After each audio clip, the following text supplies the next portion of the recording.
All right, welcome back to We the Future. I'm Bryce Wheeler, and we are joined with Micah Kunkle. Micah, how are you?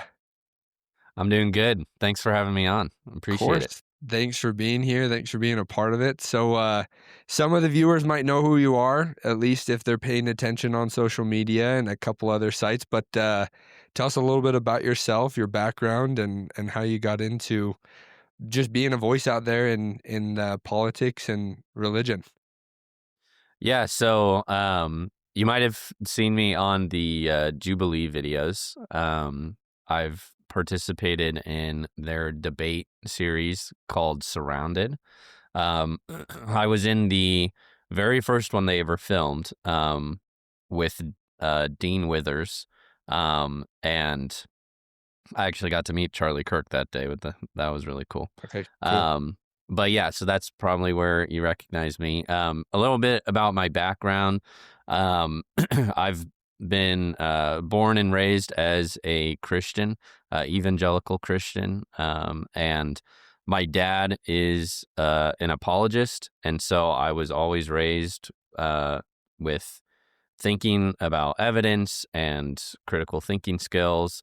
And then my mom's also a poli-sci major. She's always loved politics. And so kind of both of their perspectives have influenced me. So I love both the theological and philosophical, but then also the politics and engaging in politics and culture in our day. And I think that as Christians, we're called to do that. And so that's a little bit about my background. And so, yeah, I've just participated in debate. Oh, and then I did speech and debate for 4 years. And that really helped kickstart me into learning how to debate and really finding a love for engaging in debate and conversation. And so, yeah, all those things kind of played a role and influence leading up to the Jubilee video. There you go. So how Yeah. did you, I mean, explain for some of the viewers and maybe even myself too, explain an apologist, right? Explain Mm. a little bit about your dad and his views and a little bit more, I guess, in terms of what that is. Yeah. So, apologist or apologetics, it just comes from the Greek word apologia, and Peter uses this in First Peter 3:15, where he talks about always being ready to give a defense. That word defense is apologia, and Okay. so that's where we get um, the term apologetics. And so apologetics is just simply defense, or the defense of the faith when it comes to Christianity. And so, yeah, so my dad, when I was about 2 or 3 years old, joined with a ministry called Stand to Reason. And basically, he saw a huge need in the next generation of actually learning how to defend their faith. And back then, it was kind of new atheism as a big threat to the church. I'd say it probably has changed a little bit since then, but then in 2017 he started his own ministry, and basically it was a family affair with Okay. that, and so we all helped out and participated, and now I actually work there part time and handle a lot of their video and social media stuff. Um, Very and cool. so, yeah, so that's just simply what apologetics is defending the faith, making arguments, giving good reasons for the hope that we have. Yeah, which I mean, that's how I came across you is from Mm. your Jubilee appearances. Which I Oh, mean, awesome. I searched the platform. I found you on there at least what I found 4 times. You've probably been on there a couple more. Yeah. But you had obviously discussions with, like you mentioned, you had Dean Withers, you had Tim Hmm. Miller, a couple other people that you had discussions with. And what I was impressed by was, yeah, your ability to not only come at it with a logical standpoint, but just the evidence to back your claims, Hmm. and even the evidence that you called them out for not having. right? So, Yeah. walk us through. I mean, obviously, listeners can go and take a look at those episodes that you've been in, but which was your favorite episode that you or conversation that you were a part of, and Mhm. what did you get from that experience? Yeah, I mean, I think honestly, this most recent one I was in, the Tim Okay. Miller one, was my favorite one. And I think as I've done the Jubilee videos more, the nerves have gone away completely. And like I found this with when I participated in speech and debate in high school, like the more I did those debates, the nerves would go away. And by senior year, I didn't have many nerves at all. Um, and so I found the same thing with the Jubilee debates. Now I'm familiar with the format and how everything works, and I know what to expect. And so I've gotten a lot more comfortable. And I think probably the Tim Miller one was probably my best performance, I Yeah. think, so far. And so I really enjoyed that. I really enjoy being picked at the very end, Yep. because then I can choose a topic that I'm really passionate about, that I, know well and want to debate. And so I got picked by Dean early on, and that was really cool. We got to have a abortion debate, and then Tim picked me, and so I got to have an abortion debate with him as well, which was really awesome. And so yeah, I think this last one with Tim, and I think Tim, for as much as like there were some interruptions and things like that, Tim was definitely the most respectful person Yeah. that I I would debated agree with you. against. And so I really enjoyed that aspect of it as well. Good. So Yeah. walk us through. I mean, I come from a Christian background Hmm. and man of faith myself, and I kind of have the very similar views that you expressed on that episode with Tim in terms of your evidence or your ideas behind abortion. But walk us through a little bit of that. Why do you feel that that's such a growing problem? Because I would agree with you. It's such a growing problem that we see in our not only our generation, but in our country, state level. But what do you think is kind of the main reason why we're seeing more and more people flock to the idea of, pro-choice versus pro-life? Yeah, I mean, it's a huge issue, and part of that conversation is trying to illustrate how big of an issue it is for some people, um, and to like actually wake them up to what the implications of what they're saying if they're wrong, right? And so that's kind of what I tried to do or did at the very end with Tim, um, of telling him like, hey, like 1/3 of my generation is gone because of Mhm. abortion.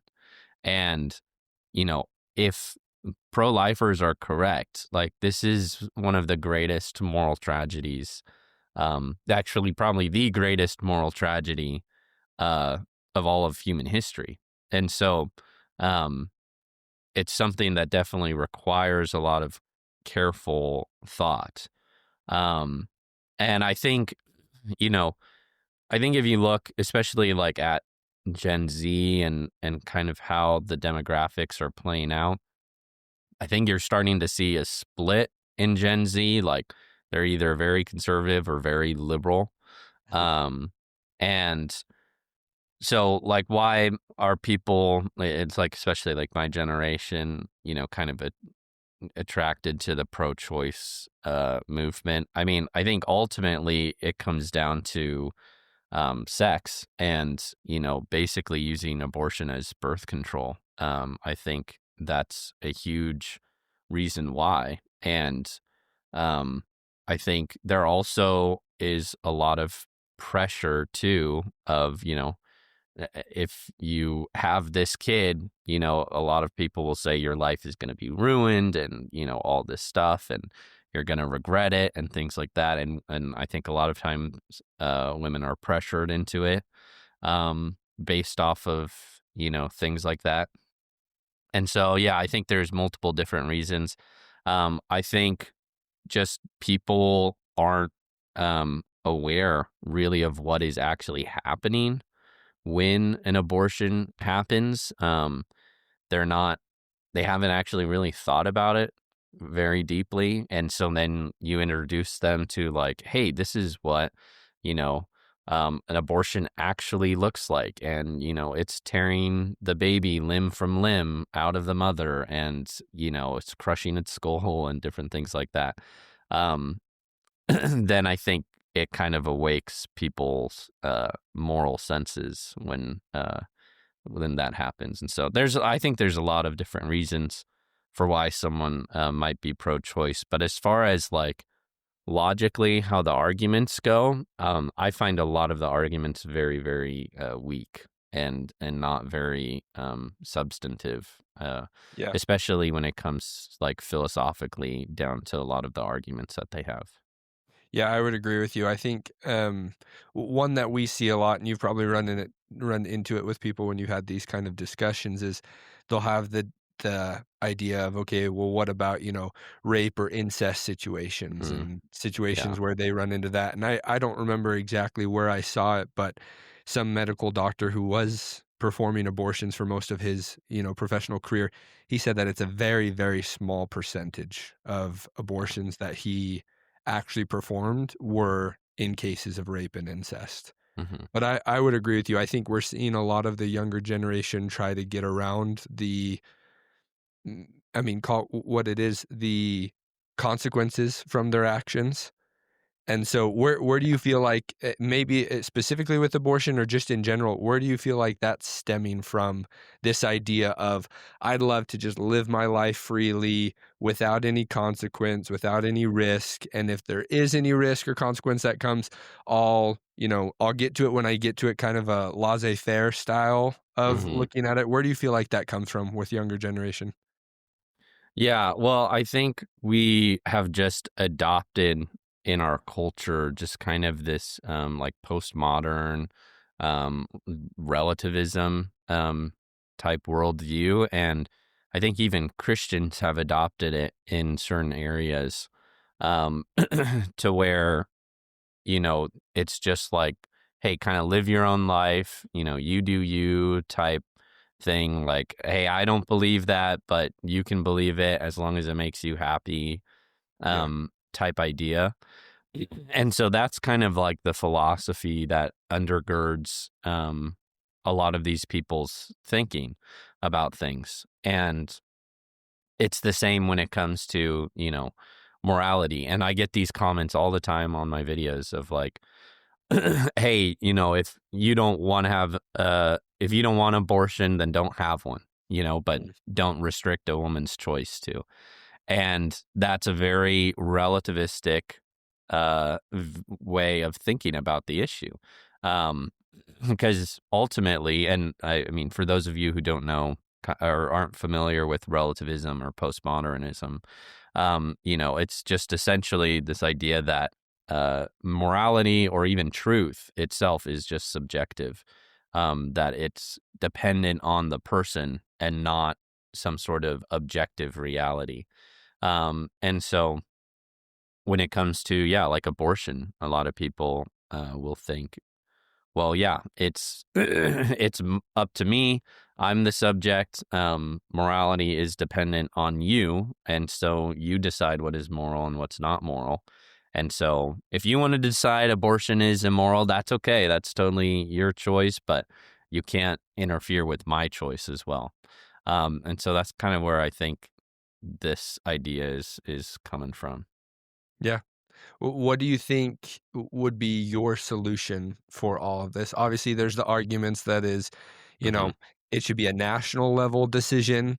It should be, obviously, we saw that with Roe versus Wade, or it should Yeah. be a statewide, policy, which I am for. I think it should be state by state in the sense of, that's the Declaration of Independence, the Constitution. Those all stem back to giving more power to the individual states than the federal Hmm. government. But for you, you hear arguments on this, and you've probably talked about it a lot more than I have. What do you think would be and maybe not it's a one size fit all solution, but what do you think kind of stems or would narrow down to a solution? Yeah, I mean, yeah, definitely engaging in public debate is obviously something that I think helps and is super important, which is why I do engage in the Jubilee videos and Yeah, engage in debate whenever I'm asked.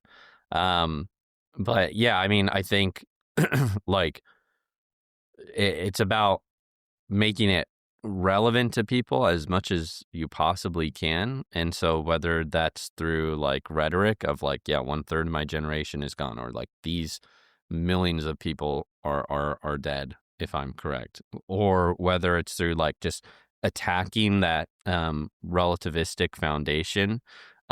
Because of course people will want to say like once you make it personal to them, they'll want to say that, yeah, of course, their morals are the objectively right morals. And so, mm, um, you know, if it comes down to like, hey, like, okay, can I just like steal your wallet? Can I just take that from you? A lot of people are yeah, like, well, no, I think that's wrong.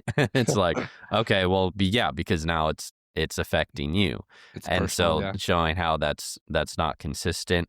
I think like the ultimate like goal and for me is to get abortion on the national level yeah, banned, because it's a fundamental human right, which is life, that is being attacked. And so that seems something that I think the federal government does have a very vested interest in protecting. But for sure. Yeah, um, in the meantime, of course, I think pursuing um, different state legislation yeah, to completely ban or limit abortion as much as we possibly can yeah. is appropriate measures. Yeah, no, I'd agree with you. I think starting on a state level, I think that's the Hmm. only way it can start, and then Yeah. working your way to federal. Because yeah, I would agree with you. Then it's a fundamental right that humans have, and if you Hmm. make it a human right issue, then obviously that's when it should be on a national level. So, kind Yeah. of pivoting, not changing subjects too much, but you mentioned that during the Jubilee videos, you had the chance to meet Charlie Kirk. Walk us through that experience. Obviously, there's a lot of Hmm. young Americans who are waking up. I mean, I've Yeah. been a Charlie Kirk fan for years, and Yeah. his assassination occurred at UVU. I saw you visited there, and that's Hmm. about an hour away from where I currently live here in Utah. So walk us through that Oh, wow. experience, what it was like, and what he meant to you. Yeah. Yeah. I mean, I had known about Turning Point for a long time. And about their conferences. And I haven't attended, and actually this week I will be going to Amfest. There you go. And so if any of you guys out there are watching are at Amfest, and you see me, make sure you come say hi. But Yeah, yeah, so then on social media, again, I love debate, and so Charlie Kirk was someone that was doing that, and was doing debates on college campuses, and so I was definitely keeping up with him, and would listen to his podcast every once in a while, and so then yeah, when so the Jubilee video, they filmed the Dean Withers one first, even though they released it second. They filmed that one sure. first, and they filmed it in the morning. And it was from about like 8 to 2, and Yeah, then afterwards they had several of us stay back to do different interviews, to put a few clips from the interviews at the end of the video. Um, and so I was one person that stayed back for an interview because I was chosen at the end. And then afterwards, me and Dean were talking, and we had some good conversation. And then we noticed a car pulling up, and we were actually, me and a few other of the Republicans there, were actually about to leave. And we noticed a car pull up, and we saw Charlie Kirk through the window, and we were like, "Oh my gosh, it's Charlie Kirk!" Like, okay, we got to stay and see if we that's can meet cool. him. So, we stayed, and then uh, his assistants came out, and we were like, "Could we meet Charlie Kirk?" And he's like, "Yeah, he's on a personal phone call right now, but afterwards he'd love to meet you guys." So then we met with him, and we were just talking politics, and then he was asking us like different tips and advice on the Jubilee video and how everything worked out. Because again, it was a new series, no one had done Yeah. it before, and so he wasn't really quite sure what to expect with it. And so we were talking, Dean was talking with him as well. And then I'll never forget this moment. The liberals started showing up and started walking in, and Charlie Kirk paused the conversation and he was like, "Now I just want to point out, notice how the liberals are dressed versus how the conservatives are dressed."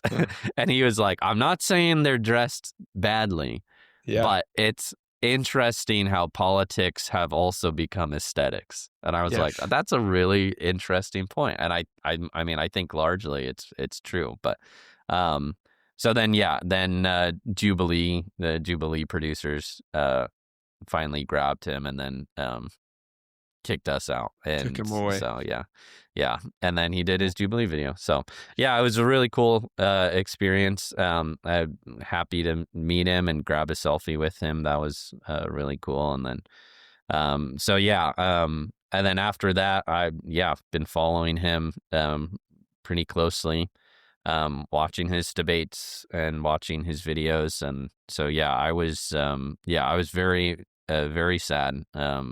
At learning of his passing and his assassination.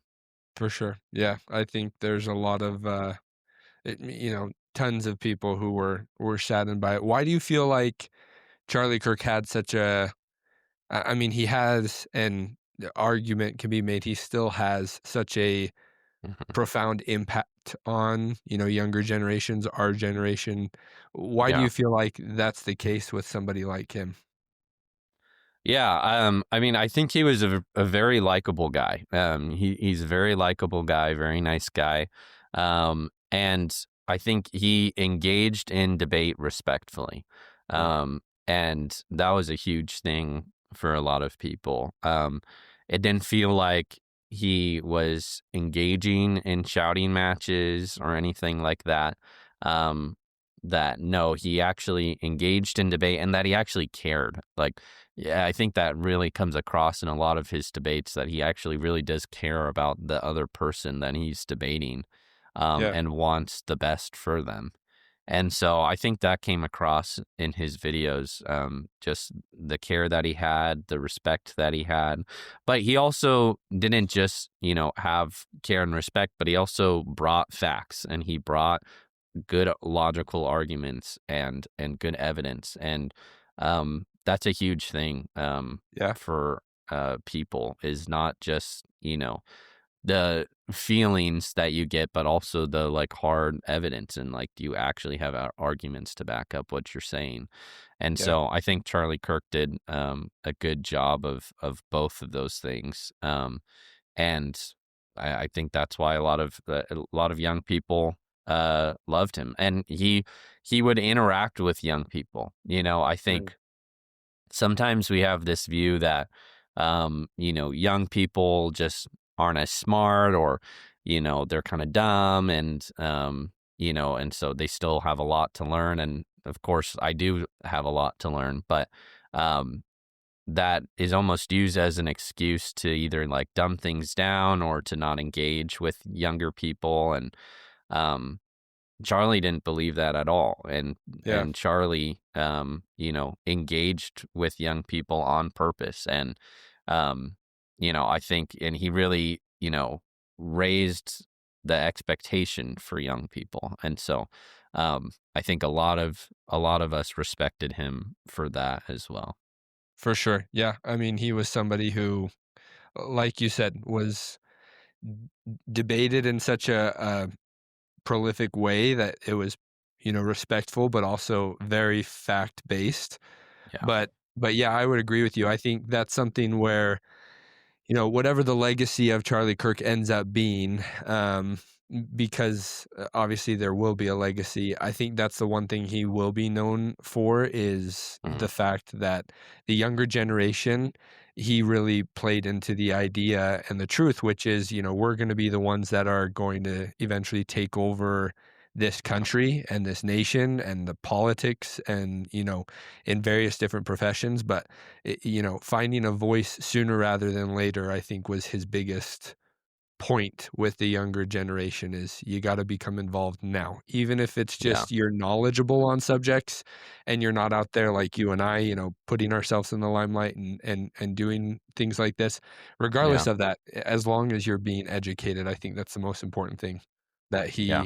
he professed. So what, Yeah. what's your take with everything going on right now? We've talked about it a couple times on the show. What's happening right now between, with the organization of Turning Point USA. We can Hmm. start there. What do you feel like is kind of the next steps for Turning Point? You're obviously going to the event this week at Amfest, but Yeah.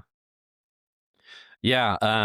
I mean, it's hard to tell, it Mhm. really is.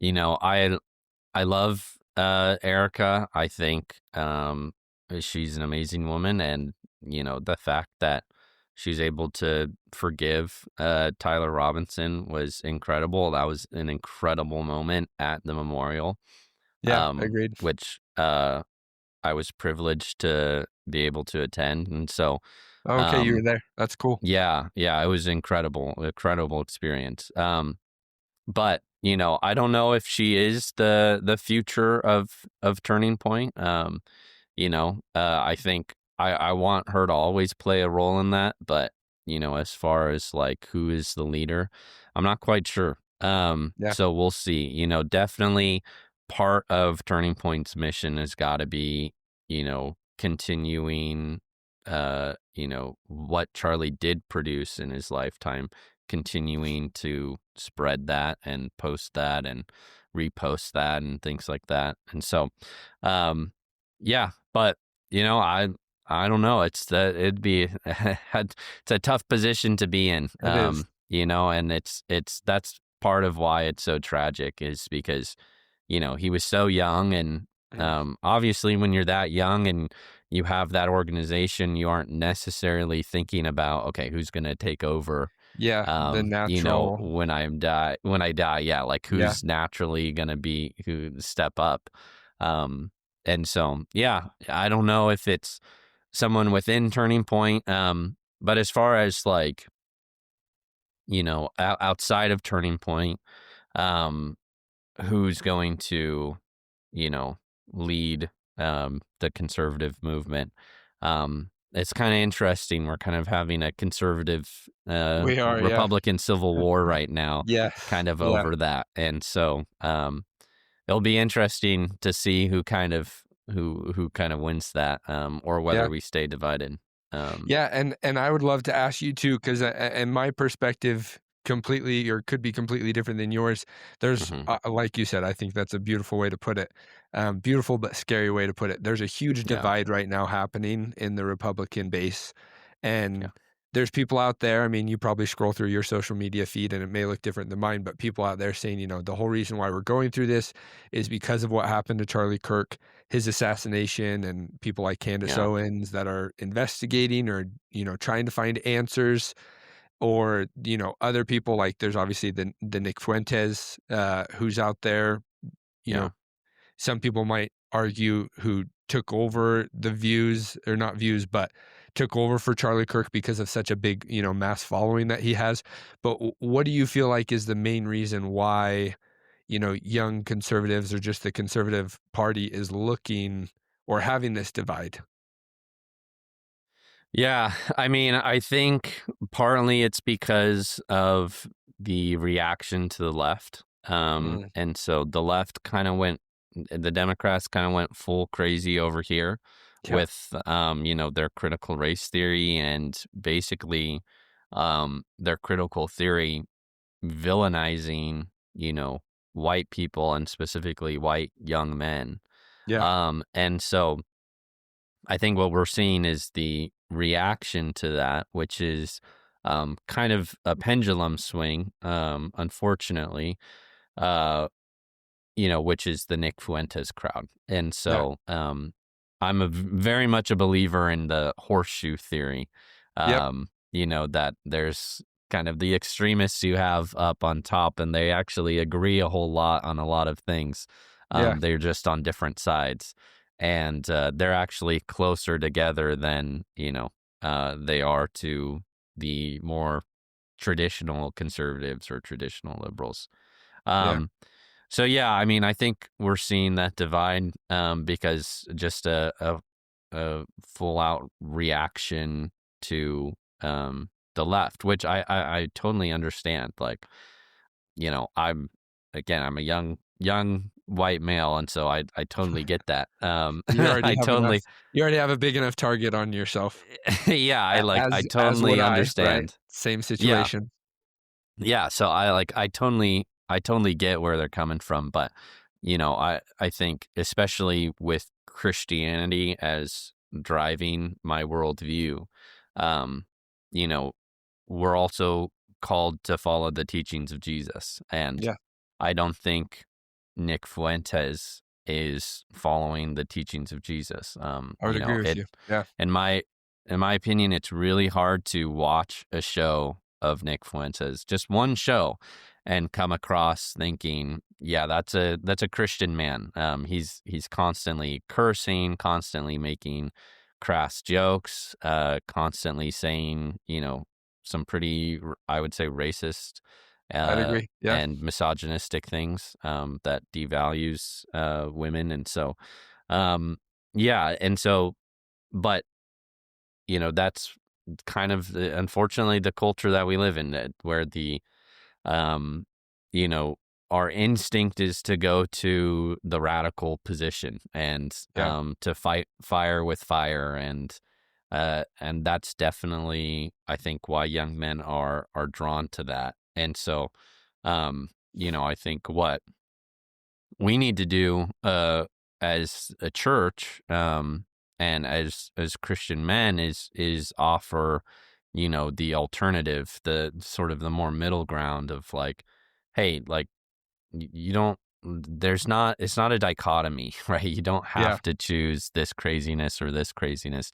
There's actually a good middle, and that's biblical morality, biblical ethics, biblical sex ethics, biblical views on women that actually disagree with both sides here. Yeah. Um, and so, I think that's kind of the way forward. But it can definitely be a little disheartening sometimes talking to my fellow Gen Zers.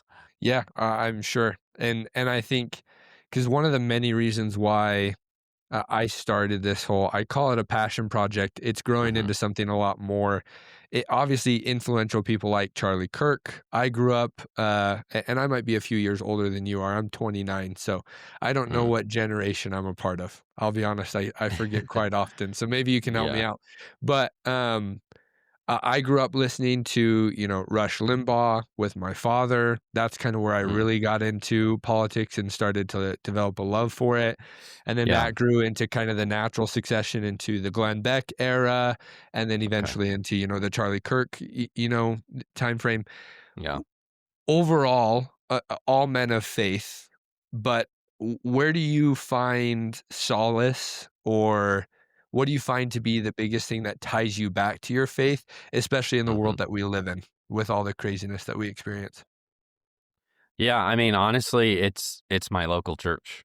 I mean, that's a huge influence on my life. And that keeps me rooted, in the faith of going to church every week, attending men's group and men's Bible study, and going through different books, and just having conversations with other men, and not just men my age, but it's men of all different generations and all different ages, because we all have different perspectives, and Yeah, we can all be a help to one another.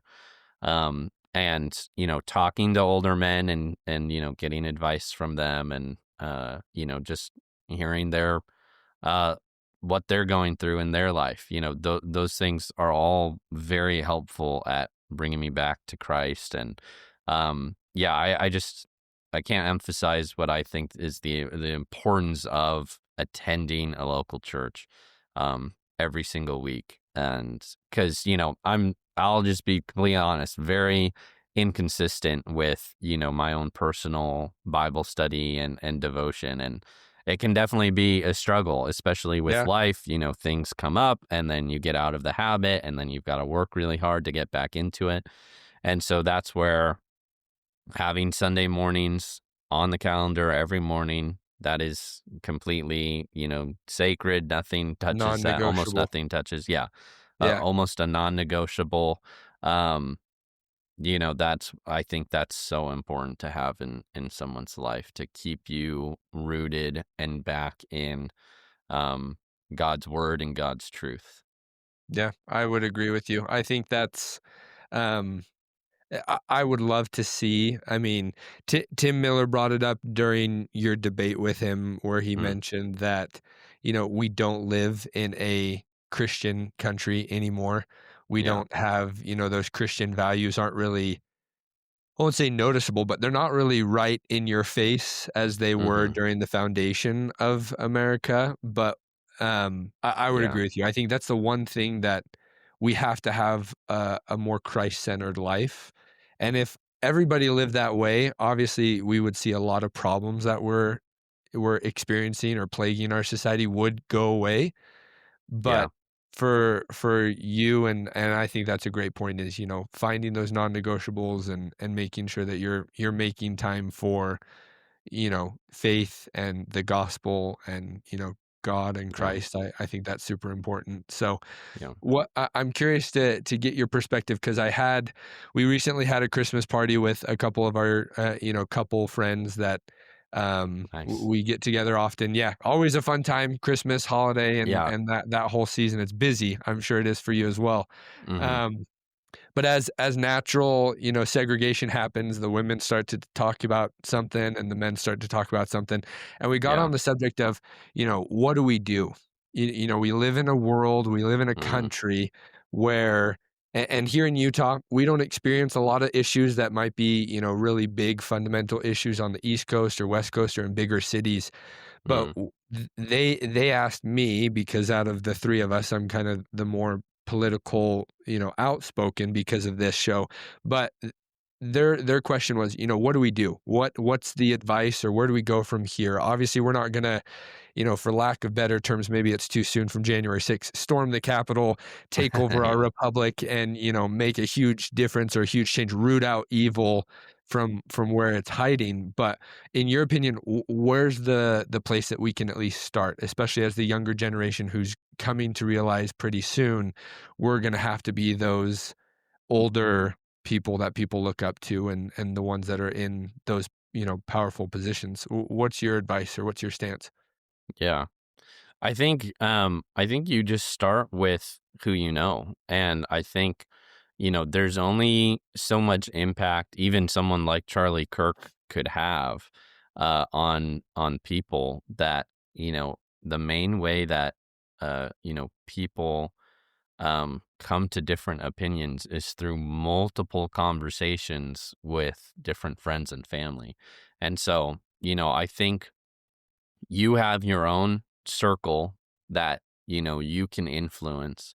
And so it's I think a great starting point is starting with that group of people, starting with trying to influence that group of people, and have good productive conversations and dialogues with them. But I mean, the next step I would say is like just get involved in, something, whether, that is a Turning Point USA chapter, and or whether that's like starting a Turning Point chapter or getting involved in your local one, Yeah. whether that's, getting involved in your local church and serving your local church. I think serving and volunteering and those things are so important and so good for people and for your soul. And so, um, find a nonprofit that supports something that you want, or supports the mission um, that you support, and get involved with it. Don't just like donate, but actually get involved within the ministry itself. And because yeah, it's hard to become like the next Charlie Kirk, or Yeah. to become like a Ben Shapiro or something, right? Yeah. And so that shouldn't necessarily be your goal, right? If God Of course. blesses you with that, that's amazing. That's So be it. Yeah. fantastic. But God has blessed you with friends and family that you can influence directly and that you can have conversations with. So start there. Yeah. No, I think that's a great place to start, and I mean, it's natural for people to start there. Yeah. It's not gonna be hard, it's not gonna be, okay, get your tripod, set up your camera, and, create a profile that you can talk about stuff like that, so I think that's a natural Yeah. place to go, so Yeah. that's great advice. I'm Yeah. curious to ask, and maybe not taking it right back to, but what we're seeing in America with, the divide of the Republican Party, or maybe not Hmm. divide's the wrong choice of word, but kind of starting to see strain on that. Where do you feel like we go? Because I often find myself, and maybe it's because, we put out 3 shows a week, so I'm constantly trying to make sure that I'm, staying up to date with news and politics and what's, happening in our country and in the world. I Yeah. find myself naturally becoming a pessimist where everything's Mm. doom and gloom, everything's bad. My wife has to kind of bring Yeah. me back down to earth every single day, like, "Hey, Yeah. hang out with us and the boys, hang out with the dog, do something to take your mind off of everything." But where do you think we go as, especially, young conservatives? There's obviously, like you said, gravitational pull to, you know, there's people out there like Nick Fuentes. There's people Hmm. out there that we had like Charlie Kirk, where I think a lot more people found peace with his views. Where do we go from here? What's in your mind, the natural path forward in Yeah. maybe healing the the different, it, for lack of better term, the heartbreak that we're seeing with the Republican Party, Hmm. but where do we Yeah. go from here, in your opinion? Yeah. I mean, I think one, it starts with viewing each other as image bearers, and Mm, we are made in God's image, and so we deserve respect. Everyone deserves respect, and I think how that plays into politics is giving people the benefit of the doubt, of yeah, saying, "Hey, you know what? Like, I I think this view has negative consequences, but I don't, and it may have evil consequences, but I don't think you're evil." and yeah, making that distinction, because oftentimes we can get, so caught up in the arguments, or so caught up kind of in our tribes, that we forget the fact that, oh, yeah, they're a human being. I need to give them the benefit of the doubt, and they may just be interpreting data differently than I am. yeah, And, um, that doesn't make them a bad person. That just makes them wrong, you yeah, know? And so I think starting with that, so that we can then have civil dialogues where we're mm, actually promoting truth, where we're actually trying to pursue that together. And, I think doing it the way Charlie did it, which is have conversations, do it in a respectful way. Don't assume the worst intentions.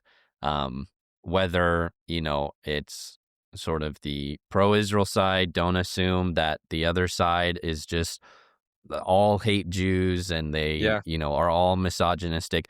Even if they are espousing what you think are anti Semitic or misogynistic views, it yeah, doesn't mean that they're purposefully trying to have hate in their heart for them. yeah, And it could very well be that if they were, awakened to the consequences of their view, that they would say, okay, yeah, that would be that's really bad. yeah, And then on the flip side, right, it's not assuming that everyone is a Mossad agent or like yes, everyone, is part of the conspiracy, and that everyone's influenced by Jews or whatnot. Um, And it's also assuming that not everyone is dumb. Like, there are Yeah. very smart people on both sides. Like, you got to admit that. You have to uh you have to think that, or otherwise your conversations with people are just going to be disrespectful and not helpful at all. Yeah. And so, that's how we ultimately, heal this, I think. Um but then, yeah, it's about letting truth win out after that, and letting the correct idea uh win out in, the marketplace of ideas. Yeah, no, I would agree with you. I think those are all it has to be that way, right? Everybody Yeah. bring your best, and it's just like Charlie, right? Bring your Hmm. best ideas. Let's put them in the public arena, right? On Yeah. our institutions at the university, where critical thinking is the entire existence of those universities, and let's Yeah. put them to the test. So now you Yep. mentioned something that I kind of wanted to bring up. And look, if you've ever listened to the show, which I don't expect you to have, I do talk a lot about it, especially in the most recent, what's happened since Charlie Kirk.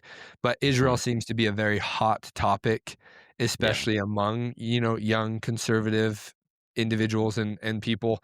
And it's something that I've tried my best to look into, because I don't know about you, but I never really heard Israel. I knew where they were, I knew of them, but I didn't really Hmm. hear much about them until after Charlie Kirk was assassinated. In Mm. my opinion, that's where, at least for me personally, the Israel in the media, social media, people talking about it, that's kind of where everything took off in my mind. Hmm. But obviously, there's a lot of people out there, like I said, younger people who are upset about the amount of impact or, foreign Hmm. aid that we give Israel, and then therefore the Yeah. impact and influence that they have here in our country. I know you talked about it on Jubilee. I can't remember which of With the Jank. yes, with Cenk. Yes, So Jank Uger. what's your opinion? And I know that's such a big, broad topic to ask you to, bring it into, one strain of thought, but kind of take it for what it's worth. What's your thoughts on Hmm. what's happening right now? Yeah. So I mean, just full up front, I've listened to Ben Shapiro for years, and so Yeah, that's always been an so important have I. topic to him. Yeah, And so, yeah, I definitely the talks about Israel has definitely ramped up since Charlie Kirk's assassination. And with, like Candace Owen peddling yeah, these kind of conspiracy theories that, it was Israel that did it, and things like that. yeah, Um, but yeah, I mean, I think, uh, so one, kind of addressing the more conspiracy theory type crowd. yeah, Um, I don't accept things if I don't have evidence for them. yep, And so I don't accept things based off of, just suspicion, or just because they're not Christian. Like, yeah. I don't, like, that's not evidence that, It's not enough therefore, for you. they're controlling the United States or anything like that. Yeah, And so I just think that it just lacks so much credible evidence that it's just not even something that is even really very convincing at all to me. Now, as far as like foreign aid goes, I think that's more of there's decent reasons on both sides for that. Um, and I think when it comes to that, it's about asking, like, okay, what's in America's best interests? mhm, And I think I've come to the conclusion that supporting Israel is within America's best interests, that they actually provide us with a lot of valuable intelligence. And they're also like the only like solid democracy in the Middle East. And mhm, so, and you talk to Christians that actually live in Israel, you even talk to Muslims who live in Israel, and they have a great life there, and they love living there.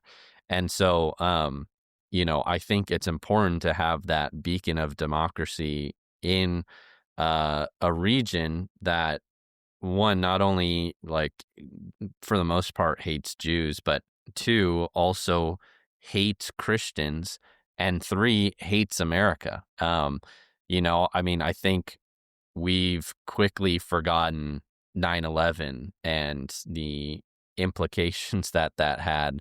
And I understand there's controversy around the Of course. 2003 Iraq War of whether we should have gone in and whatnot, and you can have that debate. But I think regardless of that, that should at least show that we need some sort of force and good force in that region to help fight back.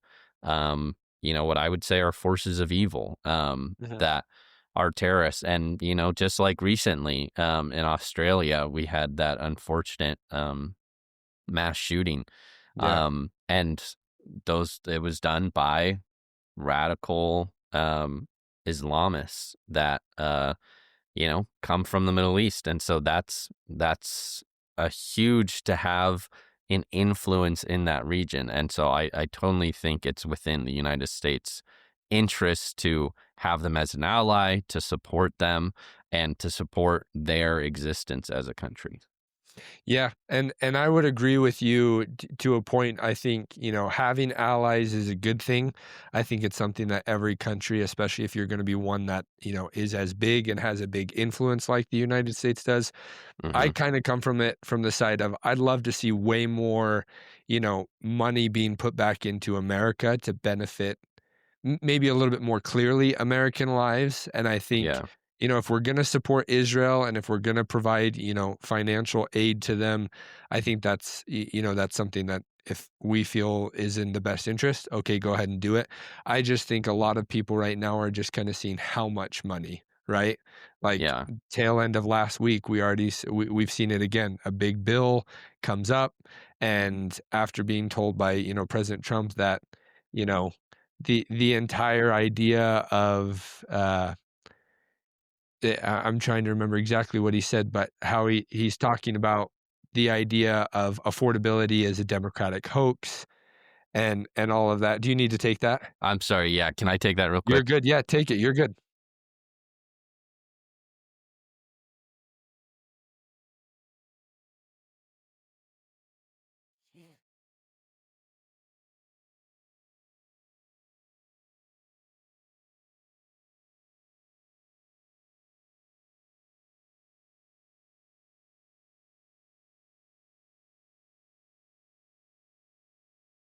Okay. Sorry about that.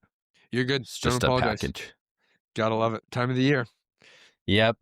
FedEx, UPS, and Amazon keeping them in business. Yep. Yep. So, no, but what I was gonna ask you is, last week, for weeks, Trump has said, and the idea of affordability is a Democratic hoax, and Mm. it's super affordable right now to live in America. Which, speaking as a homeowner, father of two, Yeah. trying to do a lot to keep, things afloat. I don't really feel that it's affordable right now, Yeah. especially any main difference between this current administration and the previous administration. Even though I may like the person who's in the White House a little bit more, but in your perspective, I'm curious too. Do you feel like the amount of aid that we're providing for Israel is at a sustainable level, or do you feel like there is an ability to maybe not pull out completely and pull back completely, but instead of sending, multiple hundreds of millions of dollars, maybe just tail it back or scale it back a little bit? What are your thoughts? Yeah, I mean, I think that you can, walk and kind of chew gum at the same time. I think that we can take care of American issues while also, taking care of foreign issues and foreign policy issues as well. And so I don't think those are necessarily mutually exclusive. Yeah, Now, I get the frustration of like when Americans are struggling, and you're not dealing with those issues, and then you're doing foreign policy issues and you're giving money to other countries. Yeah, that can be very frustrating. And so, but I think the solution to that is just to figure out the American issues. And I yeah, mean, I think that honestly, like, you know, unfortunately, I think Trump probably overpromised on some of his things, and Yeah, I'd agree with you. especially in regards to the economy. And so, yeah, I don't think this message of, the economy is actually great. Like, you just need to look at the numbers, is really helping anyone. I think we all feel the affordability issue. And unfortunately, that is a direct result of COVID and of just the massive amounts of government spending we did because of that. Yeah. And so, unfortunately, that's really hard to reverse, and we probably won't be, reversing that within the Trump administration. And so I think I'm a very traditional conservative. I don't think the answer is more government spending or more government money within the economy. I think the answer is free markets and unleashing the free market and deregulating and not putting tariffs. And that might be controversial within the Yeah. MAGA crowd, but I'm not a big believer in tariffs. And lowering taxes. And I think all these things help, um, actually foster a healthy economy and help affordability and help people actually afford to live and eat and provide for their families. And so I think going back to that is the answer to some of these things. But yeah, I absolutely, I mean, there can be a good conversation about, like, hey, should we start pulling back funding with Israel, or like, should we have certain conditions with our funding with Israel? And I'm certainly like open, and I think a lot of people that are pro-Israel are Yeah. open to having conversations like that of like, yeah, do we need to uh bring it back a little bit? But as far as like fully cutting it, I'm just not a fan of, because I do think they need our funding. I do think our funding helps them, and I think it's mutually beneficial to us. Yeah. But we do need to focus on, American issues. But I think our government's so big, I think we can do both things at once. Yeah, no, I would agree with you there. I think there's so many different things that have to be tackled, whether it's, here on the home front or, across the oceans and Yeah. helping other countries.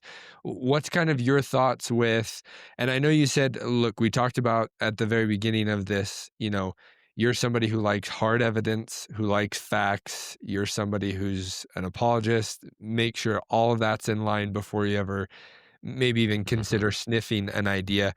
What's your view or your take on the idea that, there's this MAGA movement that's dying and it's making way for the America First movement? Are you somebody that kind of, has an opinion on the MAGA movement kind of falling back and, by the wayside, or what do you feel like is happening right now, or maybe the future for the MAGA movement that we saw? Yeah. I mean, I think that there's definitely a part of the MAGA movement that was America First. But I mean, like, you look at what Nick Fuentes has said, and he said to not vote for Trump, right? And Yeah. he's called that out. And so I don't know if those people are necessarily like hardcore MAGA. Like, I think Yeah. hardcore MAGA is still hardcore MAGA. Yep. Um, but as far as like um, Israel, I think there is a little divide within MAGA of, Yeah. what Israel and support for Israel, what that should look like. And so, yeah, I mean, I definitely do think there's a split, but, I think that's just the way of politics. It's what happens. Coalitions come together, coalitions split, they come back together, they split. And so, I think we see that a lot. And, ultimately that ends up changing, in the future, that changes how coalitions look like, and I think we just look at the Democratic Party as the main example here Yeah, of like the Democratic Party back with Bill Clinton is a completely different party than it is right now. completely Um, unrecognizable. yeah, it's almost unrecognizable, and that's because they've had splits, and then Mm, they've, you know, one side has conceded something or another, and now they're a new party. There's a new coalition there, and so yeah, what does worry me is that I just hope the Republican Party doesn't become like the Democratic Party in the sense of we embrace the radicals and then the radicals run the party, because yeah, the Democratic Party is run by the radicals. Anybody that's moderate is almost essentially held hostage yeah. by their radicals. And I do not want that for the Republican Party. And I think No, yeah, ultimately we will lose elections if that happens. And so, yeah, that's definitely something that makes me nervous. Moving forward. But again, that's where we have to engage in debate, and we have to try to win people over with our ideas as much for as sure. possible. Yeah. And if there is any moderate Democrats out there, they might find a little bit more agreement from the conservative side. I feel like you're Hmm. seeing that a lot more now. So yeah, no, Oh yeah. that's really, really good points. And I'm curious too. Now, there's arguments that can be made, and I might be someone that's completely different than you. I think the whole idea of being an apologist, that's something I need to look way more into. I think my Hmm. wife would very much welcome that. But I'm somebody that I won't say I like conspiracy theories because, they're Hmm. fun and they're entertaining and it keeps me up at night and I lose sleep over it. I Yeah. think the reason why I like them so much is, at least in my lifetime, and I'm only a few years. I mean, how old are you? I didn't really ever ask you. I'm 24. Okay, so only a few years Yeah. older than you, but I've seen a lot of the conspiracy theories that, people deem as theories kind Hmm. of grow and metastasize into actual truth, or, you see real things coming out or evidence that comes out that actually supports those theories that were deemed theories years prior. So Hmm. I'm curious, Sure. with someone like you, with kind of the views that you have, is there any conspiracy theories out there? Maybe you don't have to call them that, but is there anything out there that you're like, you know what, I do think that this is true or has some validity to it? Or are Hmm. you just kind of, until I see the facts, I'm not going to accept them? Yeah. I mean, I think especially like popular conspiracy theories, they're not always like there's nothing true about them whatsoever, and they're just all full of lies. If Yeah. that was the case, then I doubt that anyone would really believe it. Yeah. Usually everything has some sort of kernel of truth in there, that I think is then twisted, and not giving the full picture. But um, I think there certainly are kernels of truth in conspiracy theories. But yeah, I mean, I think like the obviously like with the COVID stuff, I think that's where a lot of conservatives were like, well, Mhm. no, this isn't really conspiracy theory. Like this is true. You're actively like changing not only the goalposts but like the data all Yeah. the time. And it's like the what was touted as a conspiracy theory of like the origins of COVID, like actually have some credible evidence behind it. Yeah. And so, um, yeah, I think COVID definitely woke a lot of people up to like, okay, yeah, you like there are conspiracy theories that are true. But yeah, I mean, kind of as you said, like I'm someone that's like, hey, until I see like good evidence for it, um, I'm not inclined to believe it. And so, yeah, when it comes to different theories on, Israel or like Charlie Kirk's assassination or something like that, there's not a lot of credible evidence for any of that right now. Yeah. And so, I don't believe it. And, that's mainly my conversations with people that do believe those things. I just ask them, okay, what's the credible evidence for this? Yeah. And show me it, and let me push back on it, and see if there's a better explanation for that. And let me really test that idea. I really want to test an idea before I'm willing to accept it. Yeah. No, I agree with you. And I think, and like I've mentioned before, I've got friends of mine that, that's all we send each other is just kind of these conspiracy theories and, Yeah. call it evidence, call it just, like you said, twisting the kernel of truth. The Hmm. one thing that I fall back on, or at least something that I try to fall back on, is this. I feel like there's been a lot of things that we've seen, not in our lifetime, but in America's history, examples and evidence and truth and facts really of government manipulation and Hmm. government having its hand in things that it shouldn't have its hands in, and you know having blood on its hands, whether it's assassinations or other events that have taken place. So I kind of look at it, and this we can discuss it. I'm open to it. Is the Charlie Kirk assassination? For me, it's like, well, we've had our government play its have many different roles in other assassination attempts or assassinations. Hmm. What kind of would lead somebody to now think, and this is kind of an argument going around right now, why all of a sudden would I ever believe that the CIA, the FBI, and the federal government will completely be honest with us in 2025 if they have a very long rap sheet or history of never being, truthful to us as an American people. So Yeah. that's something that but I agree with you. I think, and you're not asking my opinion, but my opinion of this whole Erica Kirk and Candace Owens and the trying to find truth and ask questions, I think that's important. I think it's important, as Hmm. Charlie Kirk did. You have to ask questions. That's what's going to keep us going as a society and actually lead to finding the truth. But Yeah. I do think that these are ploys or events that kind of try to strip our view of the world and just kind of help us to focus on, okay, what's happening with Candace Owens and Erica Kirk today, as other things and other events happen in behind the scenes that we're not really Hmm. focusing on because we see stuff, right? Hmm.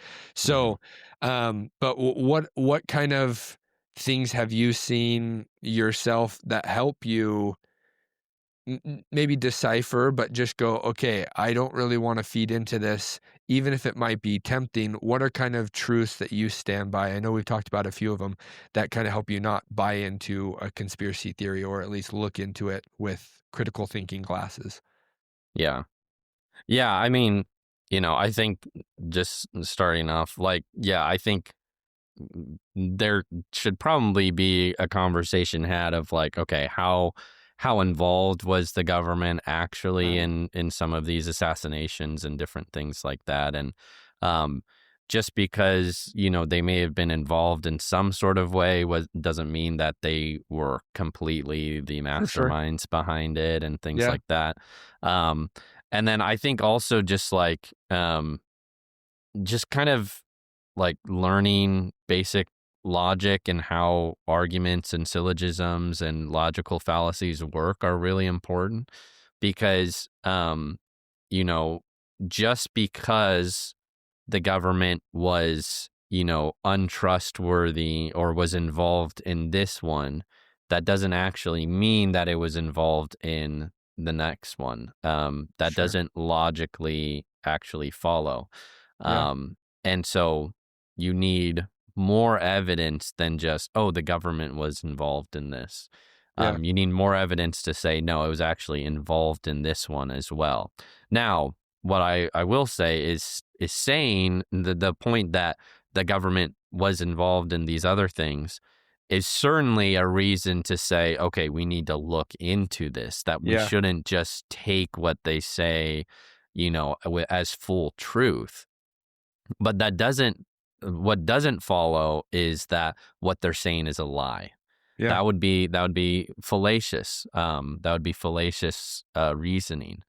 And so, um, again, that's why I operate based off of evidence, because the evidence is the deciding factor of whether it actually happens. Yeah. And so, with the Charlie Kirk assassination, I think it's also important to remember that we're only 3 months, out from that. Yeah. And it's still an ongoing investigation. It's going to be an ongoing investigation for a long time. And like, the FBI is obviously, and the government is obviously aware of all these theories. Yeah. And because of their mainstream um, sort of appeal, they're going to be investigating every single thing because they want a guilty verdict at the Yeah. trial, and I think we all do, right? It's if Tyler Robinson's is the killer, we all want a guilty verdict. And what's unfortunate about some of these conspiracy theories is that they could harm the jury pool. But the Yeah. FBI, of course, is very aware of that, and so they're going to have prepared responses for all these different theories, and they're going to show decisive evidence of this. But I think we need to be aware of, like, it's an ongoing investigation, and so they actually are not entitled to show everything Of to course. us right now. Yeah. And so we've got to wait for the trial. We've got to wait to hear what they say. And, based off of just already some of the evidence they have provided that is publicly available, it does seem pretty confident. Like, I'm pretty confident Tyler Robinson is the killer. That seems very backed up by all the evidence that they've given and all the evidence that's publicly available. Yeah. Um, and so, yeah, as far as was there other people involved or something, that's investigation that's currently happening right now. Yeah. But yeah, I think just studying, some logic of, like, okay, what's a non sequitur, right? Because I see a lot of people making non sequitur arguments where the premises may be true, but the conclusion doesn't follow from the premises. Yeah. Um, and so, yeah, I think that's something that's, kept me rooted and not necessarily believing every conspiracy theory. Because I was trained to think logically. I was trained. Yeah. I took a formal logic class. I did debate. My parents did a very good job of teaching me how to think critically about things. And so, Which um, really, it's important in the world we live in. So yeah, it is. power and kudos to your parents. And I'm with you. I hope, and just speaking on it, I hope that Tyler Robinson did kill Charlie Kirk, because Hmm. some of the alternatives that are out there to him not being the killer are Yeah, pretty scary, pretty, yeah, "All right, I'm gonna take my family, we're gonna buy a plot of land in Montana and just hunker down, wait for the end of the world." So, I yeah, agree with you there. I hope, and I agree too. There's it's ongoing investigations. They're always gonna have things that they can't, tell the public, because then the public eye will be completely, swayed one direction versus instead of yes, the idea of, you're innocent until proven guilty. hmm, I just hope that, yeah, at the end of the day, I think you and I would agree with this. Truth needs to prevail. I think that's the yeah, main hope, whether it's you're a Christianity or have a Christian background, or you're just somebody who has a really good way of critical thinking.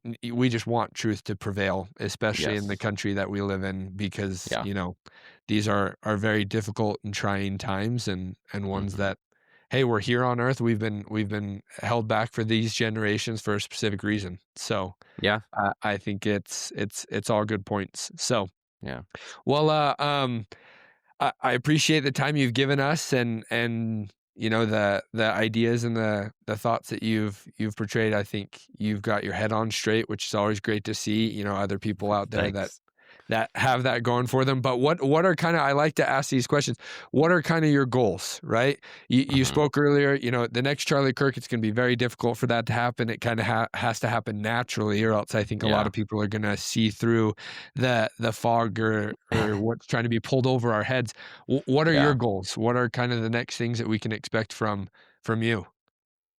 Yeah. I mean, I'm really just open to what the Lord has for me, and so any doors that He opens, I'm gonna go through. Like, so, for example, like Amfest, Yeah. I wasn't necessarily planning on going. I didn't get a ticket early enough to when they sold out, but I applied for the media pass, and so I got the media pass, so I can actually film content there, which Nice.